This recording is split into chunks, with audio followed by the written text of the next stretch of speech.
Just some of the 15 million kilograms of New Zealand recycling that was earmarked for Chinese processing plants. China sent shockwaves through the world of recycling at the beginning of the year by tightening up on the recyclable materials it was willing to import, forcing buyers to look for other markets. Recycling systems have been a little bit of a wild west, and what China's doing is setting some higher standards for recycling, so we see that as a really good thing.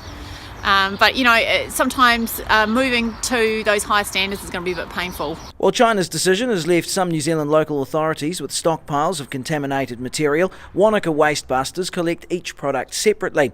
This means the different types of recyclables don't become contaminated with others. So good quality material like this, which we've hand sorted, it's nice and clean, there's no contamination. This sort of product we can still move, so that the China ban's not affecting us in that respect. Avoiding contamination's been the hallmark of the Wanaka company since it started nearly 20 years ago.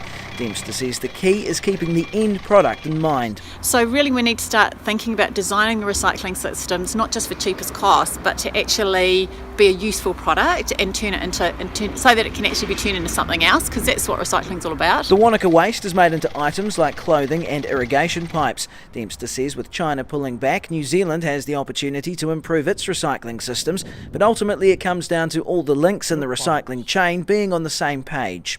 And I think if we get good product stewardship schemes in place, that's going to help with those connections through the recycling system, because the companies that make the packaging and make the product, they start thinking about what happens to my product or my packaging at the end of life, and they take responsibility for that. It appears Wanaka locals have embraced the idea. It remains to be seen whether others around the country will do the same. Dominic George, The South Today.